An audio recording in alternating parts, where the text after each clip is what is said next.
Mija, you're home. My mother Carmen rushed toward me as I stepped out of my beat-up Honda, her arms wide with the kind of embrace that makes you remember why family matters. The Phoenix heat hit me like a wall, but her warmth cut through it instantly. My name is Amara Anderson, and at 23, I was returning to the house where I grew up, forensic science degree in hand, and absolutely no idea what came next. The plan had been simple: move back home temporarily, find a job in my field, save money, and launch my career. What I hadn't planned on was how different everything would feel. Before we jump back in, tell us where you're tuning in from, and if this story touches you, make sure you're subscribed, because tomorrow, I've saved something extra special for you. "Let me look at you," Mom said, holding me at arm's length. "My college graduate. I still can't believe it." Behind her, Dad emerged from the garage, wiping his hands on a rag. Miguel Rodriguez had built his landscaping business from nothing, and it showed in every callus on his hands and every proud smile when he looked at his family. "There's our scientist," he said, pulling me into a hug that smelled like earth and honest work. But it was the third figure stepping out of the house that made my heart lift. Uncle Carlos, Dad's younger brother, had always been my favorite relative. Where Dad was all business and responsibility, Carlos brought laughter and encouragement. He'd been the one to buy me my first chemistry set, the one who listened when I talked about wanting to solve crimes through science. "Look what I got for you," Carlos said, producing a thick textbook from behind his back. "Advanced Forensic Pathology, 4th edition. Thought you might want to stay sharp while you're job hunting." I took the book, genuinely touched. Carlos had been going through a rough patch. Divorced 6 months ago, lost his construction job 3 weeks later, and had been staying with us while he got back on his feet. But he'd still thought to get me this expensive textbook. "Carlos, you didn't have to." "Nonsense! Family invests in family." His smile was warm, but something about the way his hand lingered on my shoulder made me shift slightly. The backyard was already filling with relatives and neighbors for my impromptu graduation celebration. Tia Elena had brought enough tamales to feed an army, and the smell of Dad's carne asada was making my mouth water. This was what I'd missed most about home: the way our community came together, the way everyone genuinely cared about each other's successes. "So, what's the plan, Mija?" asked my cousin Louise, popping open a beer.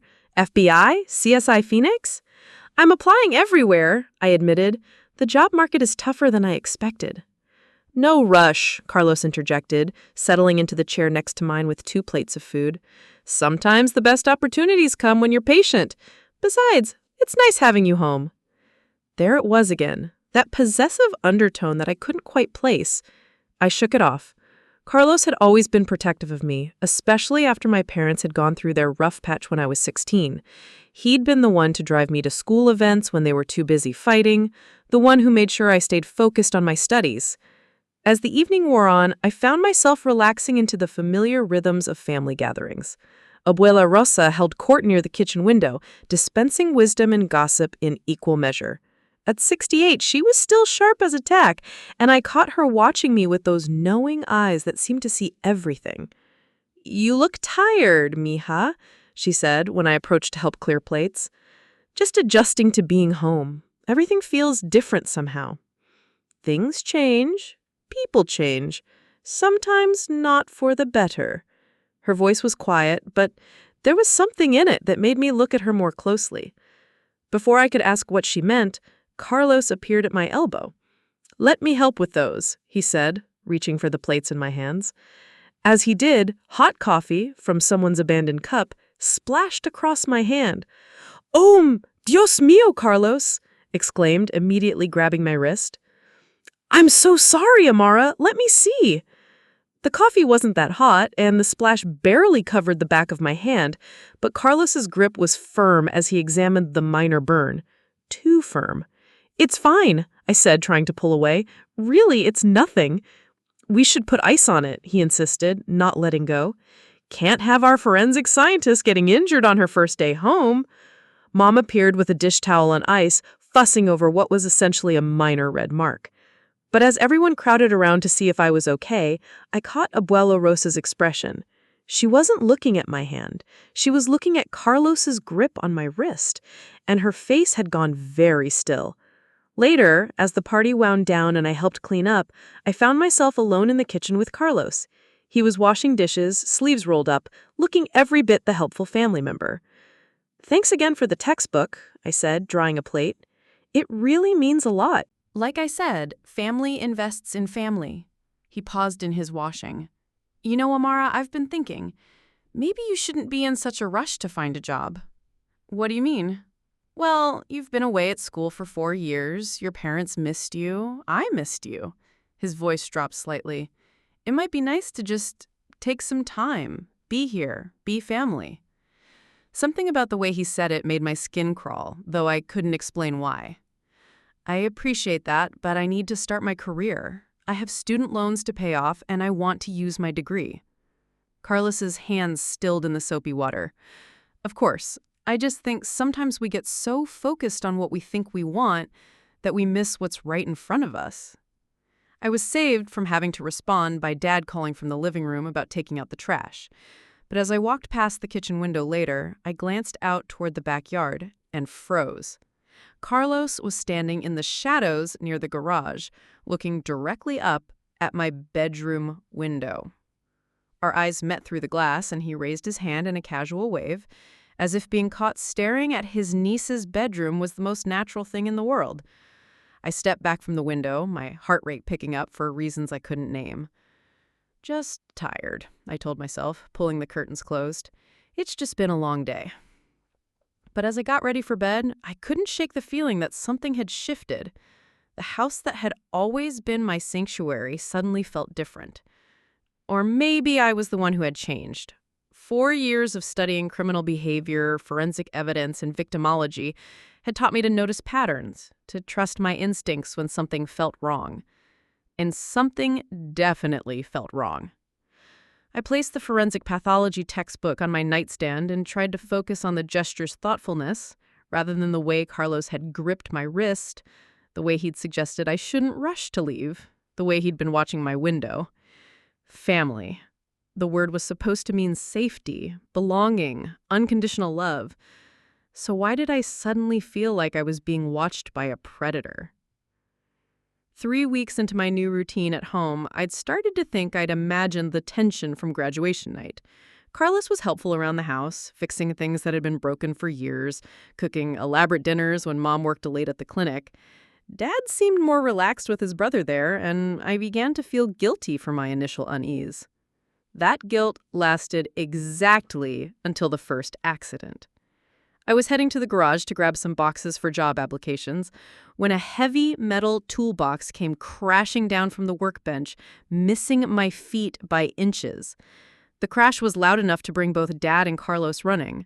"Dios mío, are you okay?" Carlos was first through the door, his face a mask of concern as he surveyed the scattered tools. "I'm fine," I said, stepping back from the mess. "How did that fall?" Carlos examined the workbench, frowning. "The shelf must have been uneven. I've been meaning to fix this setup." He looked genuinely distressed. "Amara, I'm so sorry. If that had hit you..." Dad helped clean up the tools, muttering about the need to organize the garage better. But as we worked, I found myself studying the workbench. The shelf didn't look uneven to me. In fact, the toolbox would have had to be pushed quite hard to fall the way it did. Accidents happen, I told myself later. But I started paying closer attention to my surroundings. Because it felt like evidence. I started a folder on my phone. Incidents, I labeled it, though I wasn't sure why. The third accident happened a week later, while Carlos and I were preparing dinner together. Mom was working late and Dad was on a job site, leaving us alone in the kitchen. Carlos was chopping vegetables while I worked on the salad, both of us moving in the comfortable dance of people who'd shared kitchen duty before. "Hand me that knife?" Carlos asked, gesturing toward the large chef's knife near my elbow. I reached for it at the same moment he turned, and somehow the blade sliced across my forearm. Not deep, but deep enough to bleed freely. "I know." Carlos dropped his own knife immediately, grabbing a dish towel and pressing it to my arm. "Amara, I'm so sorry. The knife just slipped from my hands." But I'd been watching. The knife hadn't slipped. He'd turned into me deliberately, using my reach for the other knife as cover. It's okay, I said automatically, though my pulse was racing. Accidents happen. Too many accidents, Carlos said, his voice heavy with what sounded like genuine guilt. You must think I'm cursed or something. As he cleaned and bandaged my arm, I studied his face. If this was deliberate, he was an excellent actor. His concern seemed real, his remorse authentic. But my forensic training had taught me something important. The best criminals are often the most convincing liars. That night, I added the photos of my bandaged arm to the incident folder. 3 accidents in 2 weeks, all when I was alone with Carlos or in areas he'd been working in recently. I opened my laptop and created a more detailed document. Incident log personal. Incident 1. Toolbox fall, garage, approximately 2:15 p.m., July 15th, no witnesses present until after the fact. Incident 2. Stair trip on wrench, approximately 7:30 a.m., July 19th, Carlos appeared immediately after fall. Incident 3. Kitchen knife, slip, approximately 6:45 p.m., July 26th, occurred during dinner preparation when alone with Carlos. I sat back staring at the screen. Documented like this, a pattern emerged that was impossible to ignore. But patterns could be coincidental. I needed more data. The opportunity came sooner than I expected. My college friend, Izzy Martinez, was in Phoenix for a social work conference and wanted to meet for coffee. I'd mentioned her to my parents several times. She's the friend who'd helped me survive organic chemistry, who'd been my study partner through criminology courses, who'd chosen social work while I'd chosen forensic science, but for similar reasons. We both wanted to help people who couldn't help themselves. I'll be back in a few hours, I told my parents as I grabbed my keys. Where are you going? Carlos asked from the living room couch. Meeting a friend for coffee. Which friend? His tone was casual, but something about it made me pause. Izzy Martinez, you don't know her. The social worker. Carlos's expression shifted slightly. Be careful, Mija. Sometimes people in those kinds of jobs see problems where there aren't any. The comment was odd enough that I found myself thinking about it during the drive to the coffee shop. Why would Carlos warn me about Izzy's profession? Izzy took one look at me and frowned. You look tired and tense. Everything okay at home? Just adjusting, I said, but Izzy had always been perceptive. Amara, we've been friends for 4 years. What's wrong? I found myself telling her about the accidents, playing it off as stress about job hunting and living at home again, but Izzy's expression grew increasingly serious as I talked. 3 separate incidents in 2 weeks, all involving the same person? He's family, He's been nothing but supportive. Supportive people don't usually injure you 3 times in 2 weeks, even accidentally. Izzy leaned forward. Amara, in my job, I see a lot of domestic situations. What you're describing, it sounds like testing. Testing? Abusers often start with small incidents to see how their victims react, how much they'll tolerate, or whether anyone will believe them if they speak up. She paused. The fact that he's family, that he's in a vulnerable position staying with you, that he's been so helpful otherwise, those are all classic patterns. I wanted to argue, but the words stuck in my throat, because deep down, I'd been thinking the same thing. Have you told your parents about your concerns? They think I'm being paranoid. Carlos is going through a hard time, and they want me to be understanding. Izzy nodded grimly. Also classic. Family systems often protect the abuser over the victim, especially when the abuser is seen as vulnerable. When I got home that evening, Carlos was waiting in the kitchen. How was coffee? He asked, but his smile seemed forced. Fine. What did you and your friend talk about? The question sent a chill through me. There was no reason for him to need that information, no casual explanation for his interest. Just catching up, I said carefully. Good, good.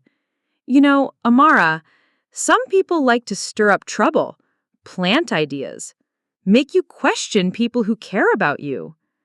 I don't know what you mean. Don't you? His eyes searched my face. Just remember, Mija, family is all we really have. Friends come and go, but family is forever. That night, I added a new entry to my incident log. July 28th. Carlos showed unusual interest in my meeting with Izzy, including specific questions about our conversation, made unprompted comments about friends planting ideas, and emphasized family loyalty. As I typed, I realized I wasn't just documenting accidents anymore. I was building a case file, and that terrified me almost as much as the growing certainty that I needed one. My forensic pathology textbook became my new best friend. Every evening, after dinner, I'd retreat to my room with the massive volume, ostensibly studying to keep my skills sharp for job interviews. In reality, I was researching injury patterns, documentation techniques, and the forensic indicators of intentional harm disguised as accidents. The science was both comforting and terrifying. Comforting because it gave me objective tools to analyze what was happening to me. Terrifying because those same tools were confirming my worst fears. I photographed every injury from multiple angles using proper lighting and scale references. I documented the exact time, location, and circumstances of each incident. Most importantly, I started researching the biomechanics of the injuries themselves. The toolbox incident had left a small bruise on my shin where I'd scraped against the workbench while dodging. When I analyzed the bruise pattern against the height and angle of the bench, the physics didn't match an accidental fall. The toolbox would have had to be pushed with considerable force to create the trajectory that nearly hit me. The stair fall had resulted in a distinctive bruise pattern on my knee and elbow. But when I measured the angles and compared them to my own height and the stair dimensions, I realized the wrench had been positioned exactly where it would cause maximum instability without being obvious. The knife cut was the most revealing. I'd initially dismissed it because kitchen accidents were so common, but when I examined the wound more carefully, the angle was all wrong for a slip. The cut ran across my forearm at exactly the trajectory you'd expect if someone had deliberately drawn the blade across my skin while I was reaching for something else. Deliberate, I wrote in my documentation. Planned. Calculated. But knowing something and proving it were two different things, and confronting Carlos based on my suspicions was out of the question. Not when my entire family saw him as the victim of circumstances who deserved our support. That support became even more pronounced after what I came to think of as the ladder incident. I was in the backyard, reading job postings on my laptop while sitting under the ramada Dad had built years ago. Carlos was cleaning gutters on the side of the house, something he'd volunteered to do after mentioning how much maintenance the house needed. "Amara, can you hand me that screwdriver?" he called from atop the ladder. I looked up to see him pointing at a tool that had fallen near my feet. As I bent to pick it up, I heard a creaking sound, followed by Carlos's shout of alarm. The ladder was toppling and Carlos was falling directly toward me. I dove sideways, but not fast enough. The ladder's full weight caught me across the ribs, driving me to the ground with crushing force. The pain was immediate and severe, a deep, throbbing ache that made it hard to breathe. "Dios mío, Amara!" Carlos scrambled up from where he'd landed in Mom's flower bed, apparently uninjured despite his fall. "Are you okay? Can you move?" I could move, but barely. Every breath sent sharp pains through my ribs, and when I tried to sit up, the world spun dangerously. "Don't move," Carlos said, already pulling out his phone. "I'm calling 911. "No, I'm okay, just winded." But I wasn't okay, and Carlos insisted on calling my parents. Within minutes, both Mom and Dad were home, fussing over me while Carlos explained what had happened. "The ladder just gave out," he said, his voice shaking with what sounded like genuine trauma. "I've used it a dozen times with no problems. I can't understand how it failed like that." Dad examined the ladder carefully. "The lock mechanism is bent. Looks like metal fatigue. These cheap ladders aren't built to last." But as they helped me into the house, I caught sight of something that made my blood run cold. The bend of the ladder's lock mechanism wasn't the gradual curve of metal fatigue. It was the sharp, angular damage of something that had been deliberately weakened, probably with pliers or something similar. Dr. Rodriguez at the urgent care clinic, no relation to our family despite the name, confirmed that I had bruised ribs but no fractures. "You're lucky," she said, wrapping my torso with an elastic bandage. "A few inches to the left and that ladder could have hit your head or spine." "How long until I heal?" I asked. 2 to 3 weeks for the pain to subside, maybe a month before you're completely back to normal. Take it easy, use ice for the swelling, and come back if you have trouble breathing or if the pain gets worse. That evening, as I lay in bed with ice packs pressed against my ribs, I carefully photographed the bruise pattern. It was extensive, dark purple marks that wrapped around my torso from the ladder's impact. But more than that, it was precise. The ladder had hit me at exactly the right angle to cause maximum pain and damage without breaking bones or causing internal injuries that would require hospitalization. It was the work of someone who understood physics and human anatomy. Someone who knew exactly how much damage they could inflict without raising serious suspicions. I opened my laptop and added a new entry to my incident file, but this time I included biomechanical analysis, injury photographs, and a detailed examination of the ladder's failure point. What I was creating wasn't just a personal log anymore. It was a forensic case file that could be used as evidence. The realization both empowered and terrified me.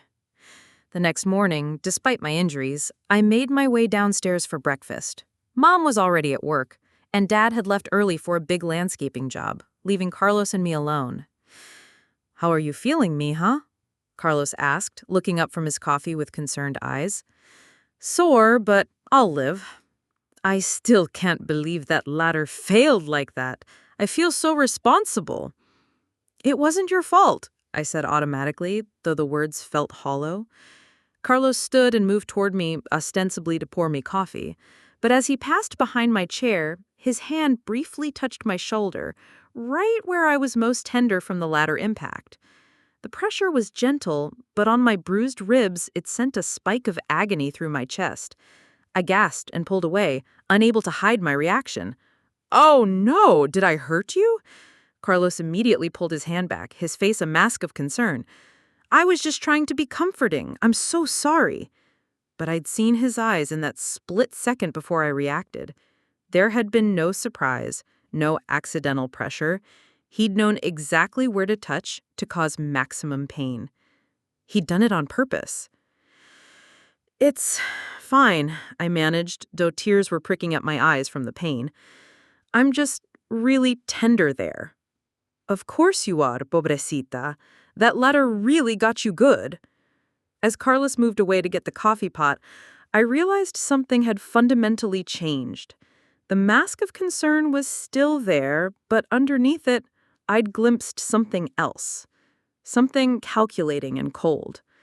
He knew that I was starting to suspect him, and he was testing me, seeing how I'd react, gauging whether I was a threat. That afternoon when Mom came home from work, I tried to have a serious conversation with her about my growing concerns. "Mom, can we talk privately?" She looked up from the bill she was sorting through.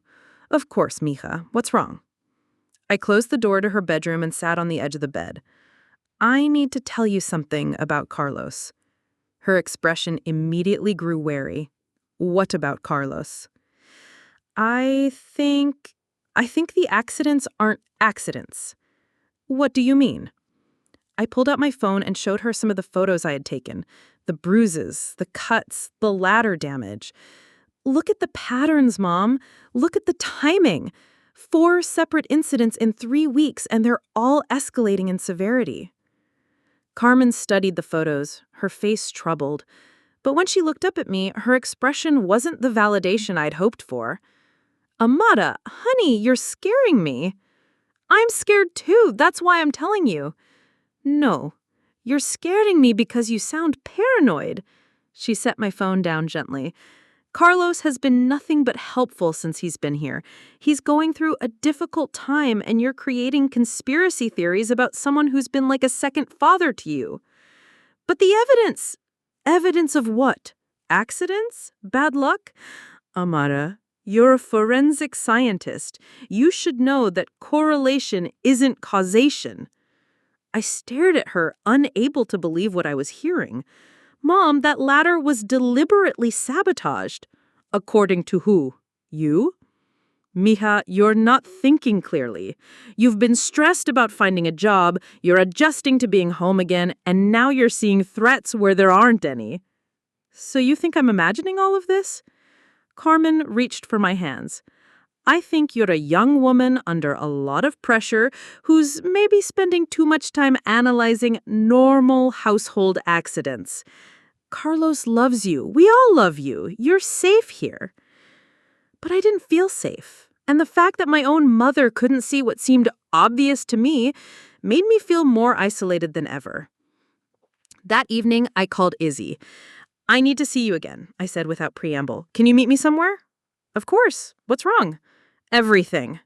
We met at a 24-hour diner on the far side of town, somewhere I was certain Carlos wouldn't see us. Izzy took one look at my face and ordered coffee for both of us before I had even sat down. Tell me, she said simply. I told her everything. The escalating incidents, my forensic analysis, my mother's dismissal of my concerns. When she finished, Izzy sat back in her booth, her expression grim. Amara, this isn't paranoia. This is textbook predatory behavior. But my family. Your family is doing exactly what families do when they don't want to believe someone they love is capable of harm. They're choosing the easier explanation.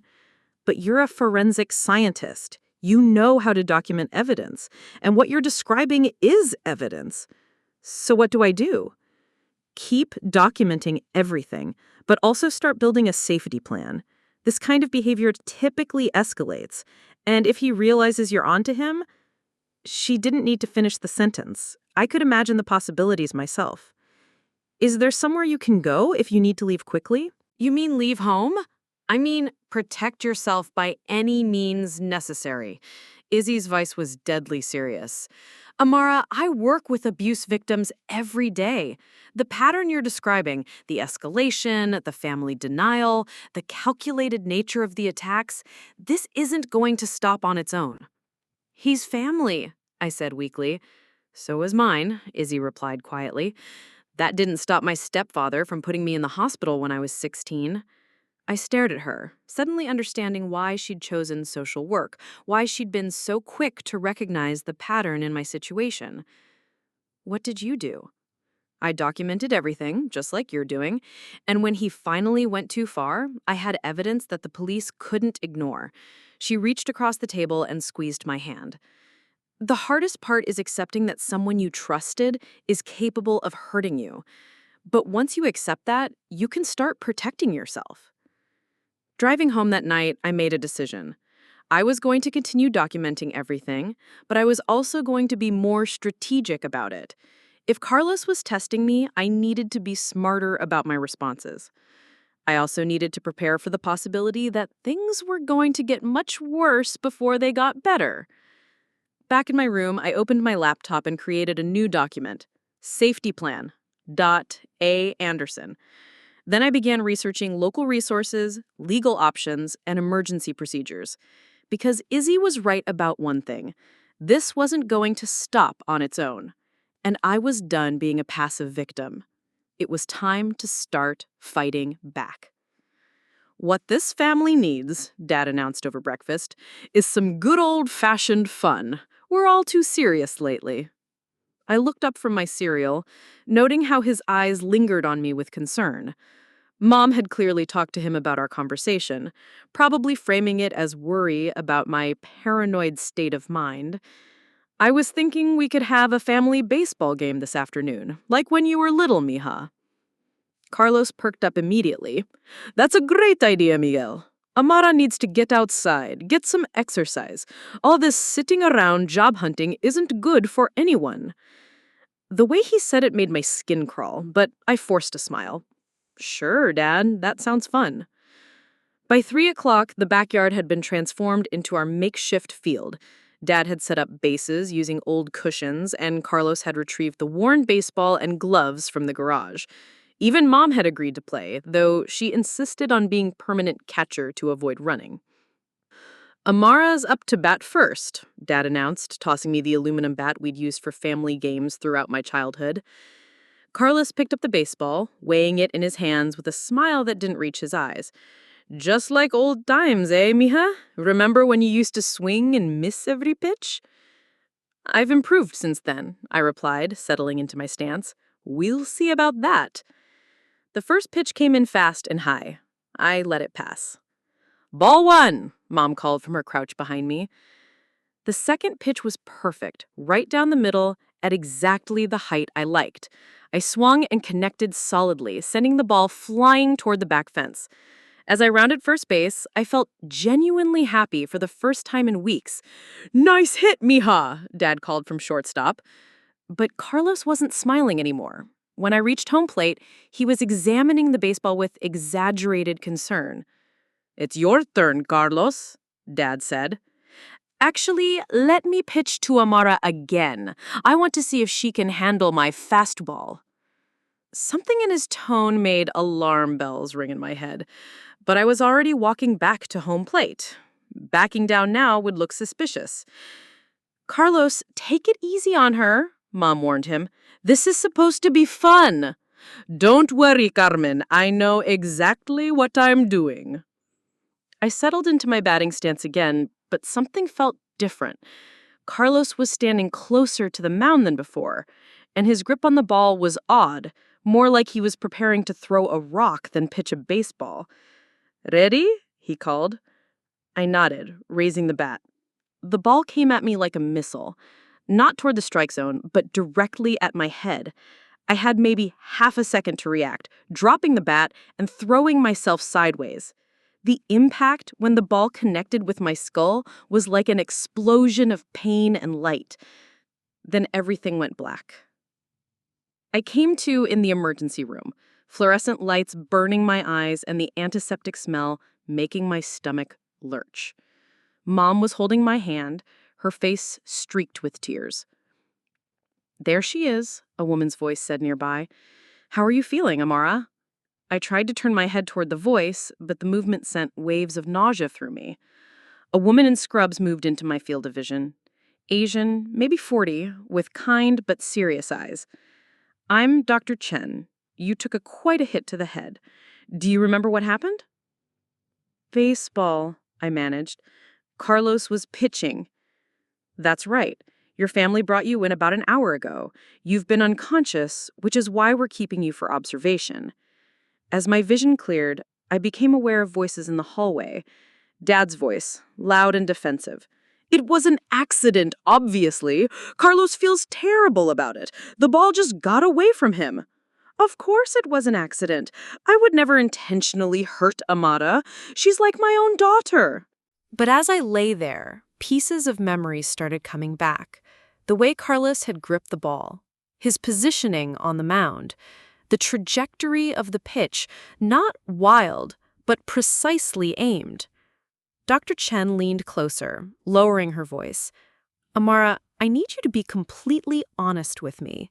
Was this really an accident?" I looked toward the doorway, where I could see Carlos pacing, his performance of concern flawless for anyone watching. But I remembered his eyes in that split second before he threw. Cold, calculating, satisfied. I don't know," I whispered. Dr. Chen nodded slowly. "I'm going to examine your head injury more carefully. Just rest for now." When she returned 20 minutes later, her expression was troubled. She pulled up a chair next to my bed and spoke quietly. "Amara, I've been practicing emergency medicine for 15 years. I've seen a lot of head injuries from baseball accidents." She paused, choosing her words carefully. "The pattern of bruising on your head is unusual." "What do you mean?" She pulled out a small mirror. "Look at the impact site." I stared at my reflection, focusing on the area above my left temple where the pain was centered. The bruising was dark and extensive, but it wasn't round like you'd expect from a baseball impact. It was rectangular, like the head of a hammer. "That's not from a baseball," I breathed. No, it's not. Dr. Chen set the mirror down. Someone hit you with something flat and heavy while you were unconscious. The baseball impact is there too, a smaller circular bruising pattern underneath, but the major trauma came from something else. My mind reeled. Carlos had hit me with the ball, then while I was unconscious, he'd struck me again with some kind of tool. All while my parents watched, all while maintaining his performance as the concerned uncle. "We need to call the police," Dr. Chen said quietly. No. The word came out more forcefully than I intended. "My family! They won't believe it! They'll say I'm having some kind of breakdown!" "Amara, someone deliberately assaulted you and then covered it up. This isn't something you can handle on your own." But I was already thinking ahead. Carlos had been clever. The baseball provided cover for the real attack. My parents had seen the accident and would swear to Carlos's innocence. Without proof of what happened while I was unconscious, it would be my word against his. And my family had already shown which one of us they believed. Dr. Chen wasn't willing to let the matter drop. Over the next 2 days of observation for my concussion, she conducted what she called routine follow-up examinations that were anything but routine. "I'm going to document all of your injuries, not just the head trauma," she explained during one of these sessions, standard protocol for head injury patients. But as she photographed and measured each bruise, cut, and scrape from the past month, I realized what she was really doing. She was building a medical file case. "These injuries on your ribs," she said, gently probing the still tender area where the ladder had struck me. "When did this happen?" "About a week ago. A ladder fell on me while my uncle was cleaning gutters." She made notes in my chart. "And this cut on your forearm?" "Kitchen accident. A knife slipped." More notes. "The bruising pattern on your shin?" "I scraped it, dodging a falling toolbox." Dr. Chen set down her pen and looked at me directly. "Amara, in my professional opinion, these injuries show a clear pattern of escalating violence. The head injury was just the most recent incident." Carlos chose that moment to appear in the doorway, carrying flowers and wearing his most concerned expression. "How's our patient doing today?" "Much better, though I do have some questions about the baseball incident." Carlos stepped into the room, radiating helpful concern. "Of course, doctor. I'll tell you anything you need to know. I still can't believe the ball got away from me like that." "Actually, I'm curious about the injury pattern itself. The bruising doesn't match what we typically see from baseball impacts." I watched Carlos's face carefully. For just a moment, his mask of concern flickered. "I'm not sure what you mean, doctor. I threw the ball. It hit Amara's head. It was a terrible accident."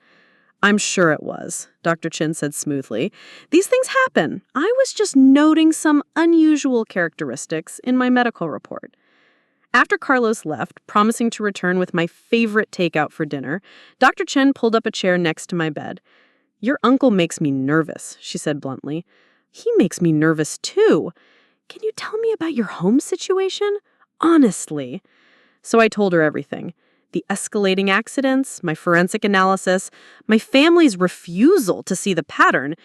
Dr. Chen listened without interruption, taking notes throughout. "Have you considered that your life might be in danger?" she asked when I finished. The question hung in the air between us. I'd been thinking about it for weeks, but hearing it spoken out loud made it real in a way that terrified me. "I think about it every day." "Then we need to talk about your options." Dr. Chen connected me with the hospital's social worker, a soft-spoken woman named Patricia who specialized in domestic violence cases. Together, they explained legal protections, safe housing options, and evidence preservation techniques.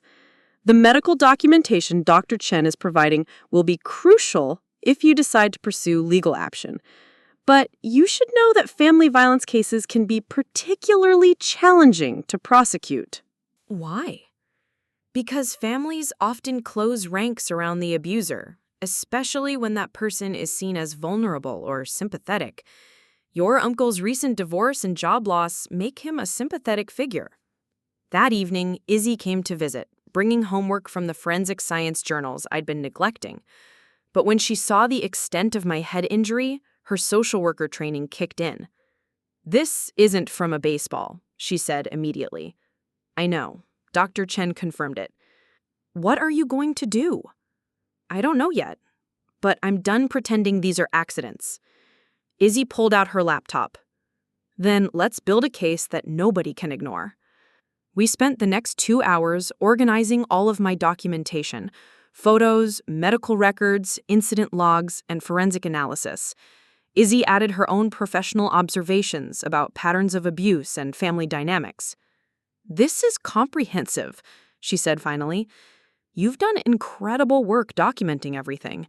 But, Amara, you can't go back to that house without a safety plan. It's my home. It's a crime scene, and your abuser is living there with your family's full support." That night, alone in my hospital room, I made a decision. When I was discharged tomorrow, I wasn't just going home as a victim hoping the abuse would stop. I was going home as a forensic investigator building a case. But this time, I wouldn't be going in unprepared. Abuela Rosa was waiting in my hospital room when I woke up on discharge day, sitting quietly in the corner chair with her hands folded and her sharp eyes taking in every detail of my bandaged head. "Mija," she said simply when our eyes met. "Abuela, I didn't know you were here. I've been here for an hour, watching you sleep, thinking about things." She stood and moved closer to my bed. "Your parents, they want to believe this was an accident. And you? I've seen too much to believe in that many coincidences." She sat on the edge of my bed, her weathered hands gentle as she examined my face. "Tell me about Carlos." Something in her tone made me look at her more carefully. "What do you mean?" "Tell me what he's been doing to you." The directness of the question caught me off guard. For weeks, I'd been trying to convince my parents that something was wrong, but Abuela Rosa simply assumed I was telling the truth. So I told her everything. She listened without interruption, her expression growing darker with each incident I described. When I finished, she sat in silence for several minutes. "Your father, he was like Carlos." "What?" "Charming to everyone else. Helpful, generous, the kind of man other people envied me for marrying."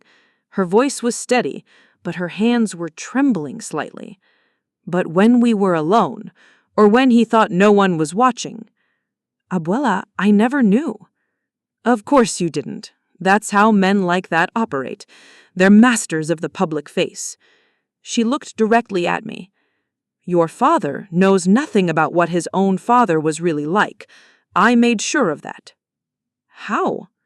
"By being very, very careful, by documenting everything, by building allies and escape plans." She reached into her purse and pulled out a small notebook, worn from years of handling. 43 years I kept this." She handed me the notebook. The pages were filled with dates, descriptions of incidents, and detailed observations written in Abuela Rosa's careful script.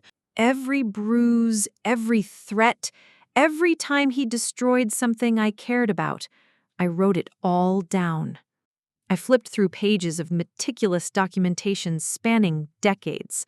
"Why didn't you ever leave?" "Different times, Mija. Different options.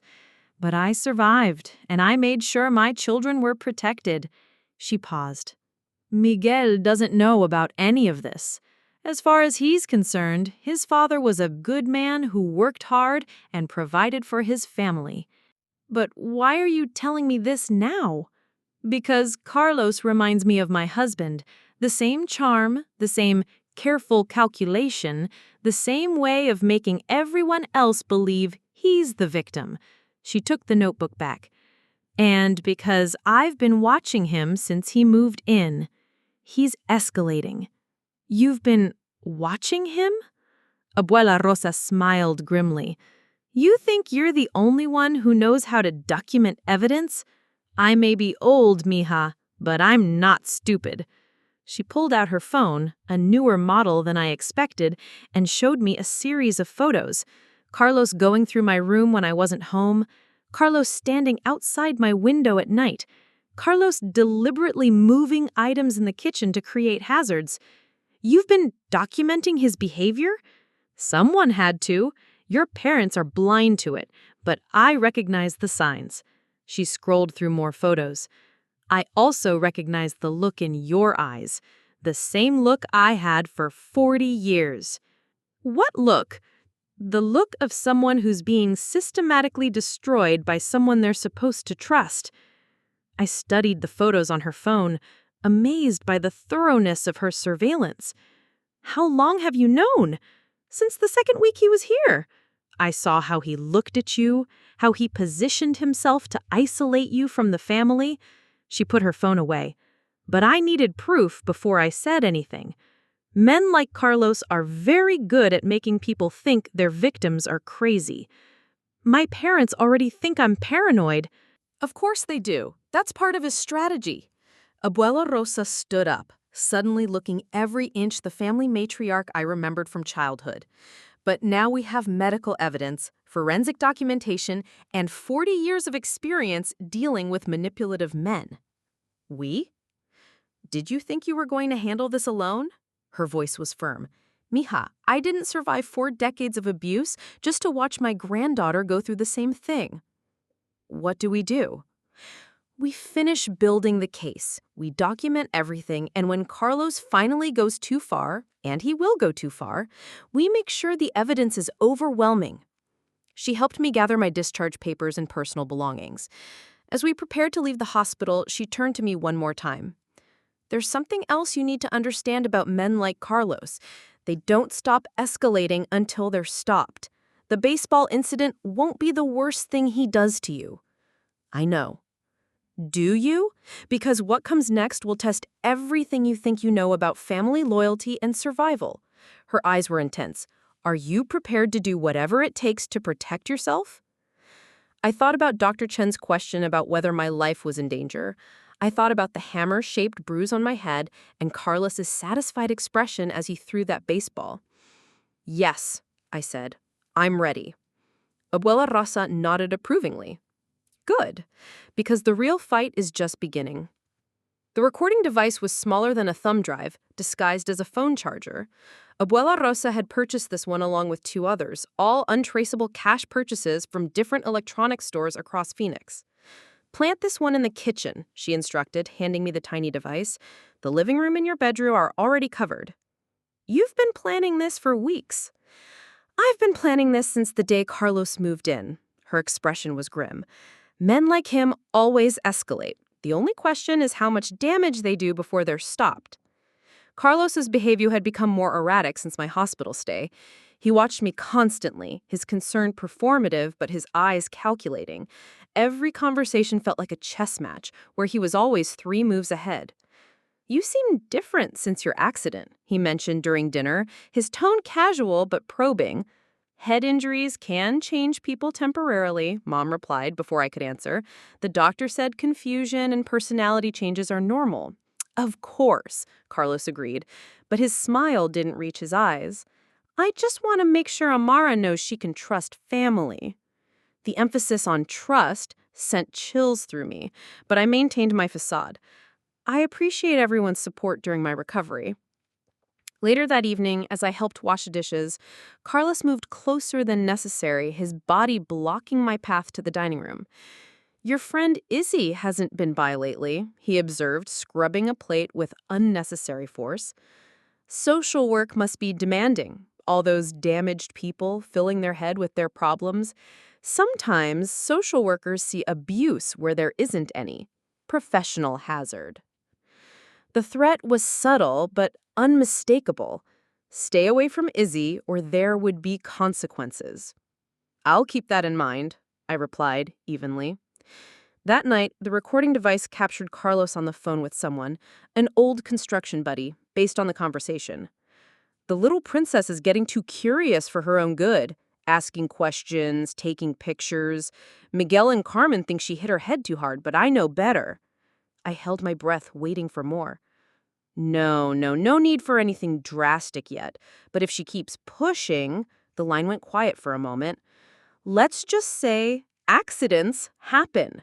They've been happening a lot lately.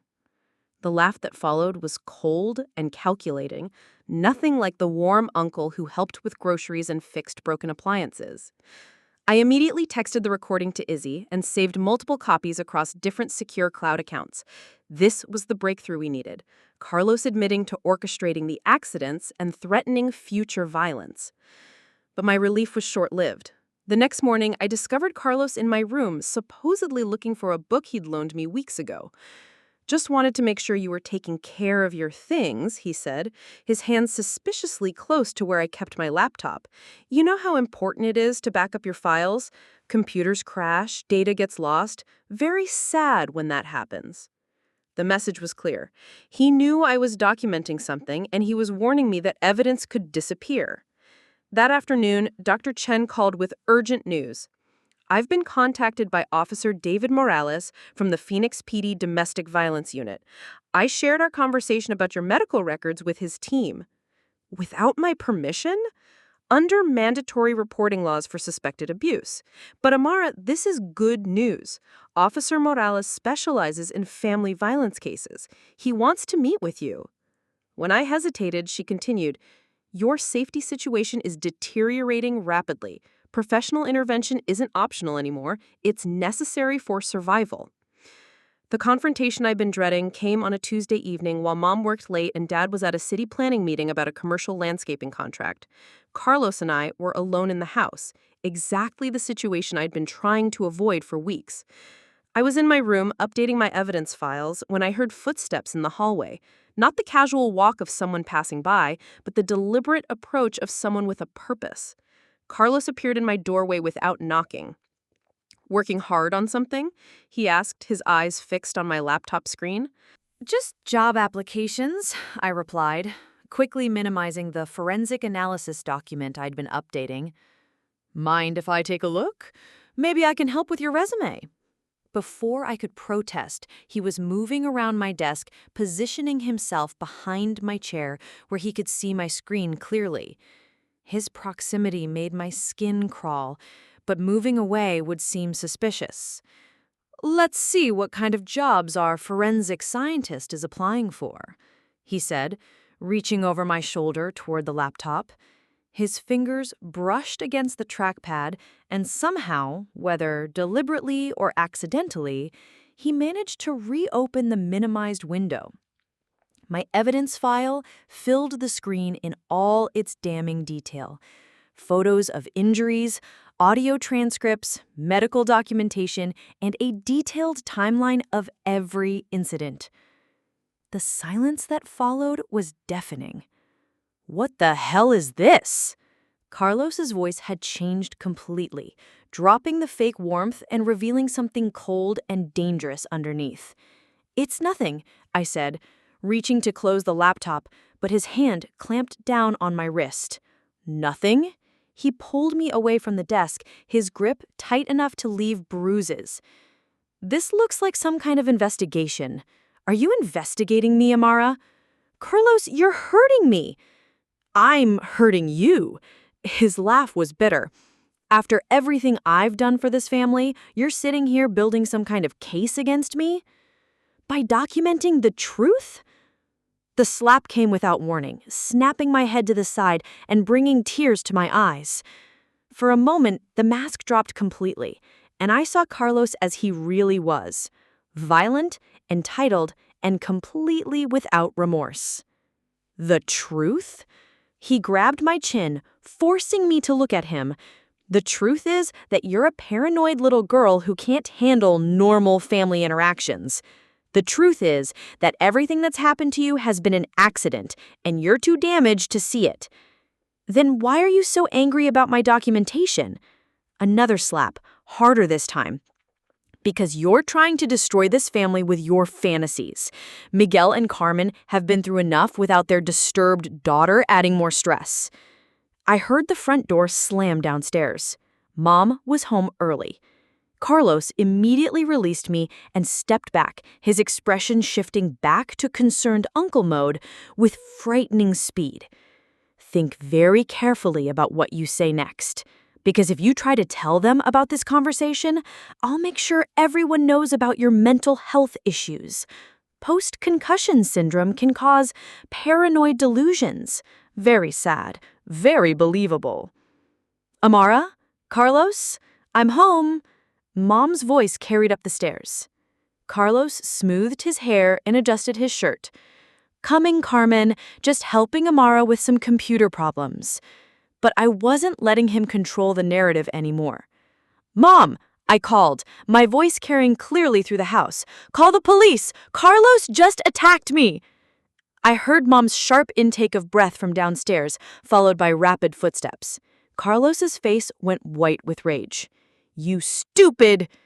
The second he moved toward me again, I was ready. 4 years of college self-defense courses and weeks of hypervigilance had prepared me for this moment. As he reached for me, I grabbed the heavy forensic pathology textbook he'd given me and swung it with everything I had.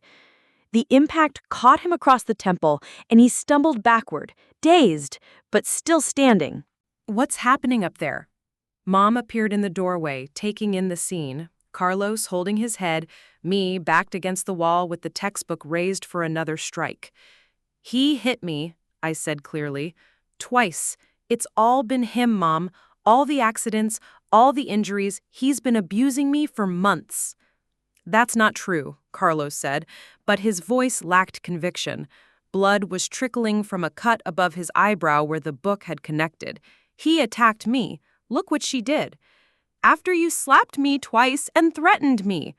Mom looked between us, confusion and horror warring on her face. I don't understand. I have recordings, I said, pulling out my phone. Audio of him admitting to orchestrating the accidents, medical evidence, forensic analysis, everything.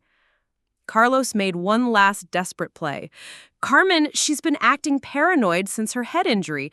The doctor said confusion and personality changes were possible. She needs psychiatric help, not the head injury you caused by hitting me with a hammer while I was unconscious from the baseball.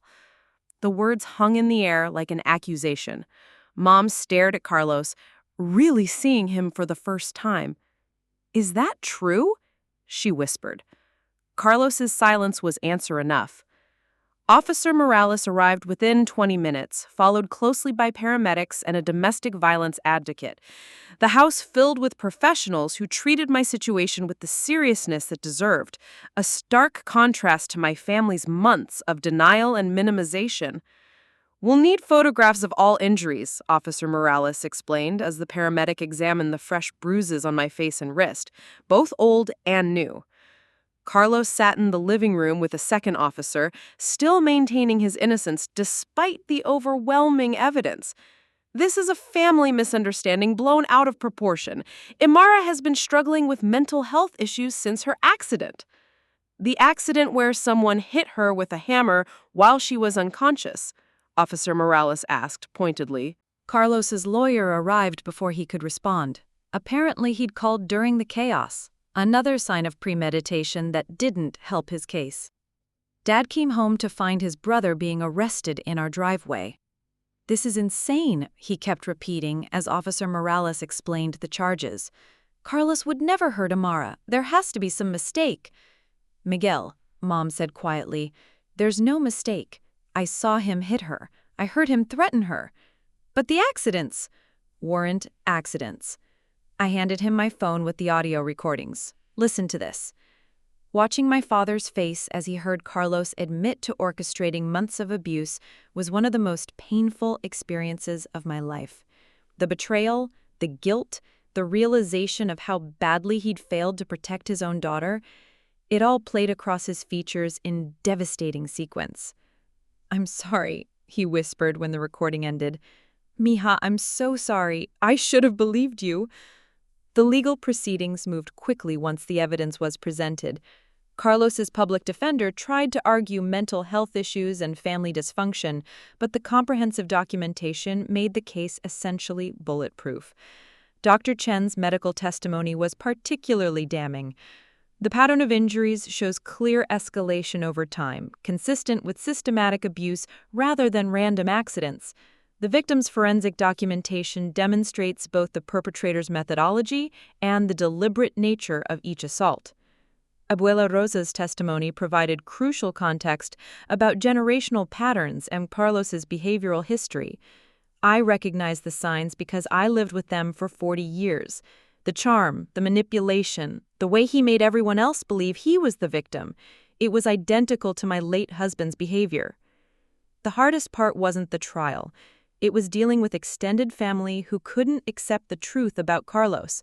Some relatives accused me of destroying the family for attention. Others suggested I should have handled it privately rather than involving law enforcement.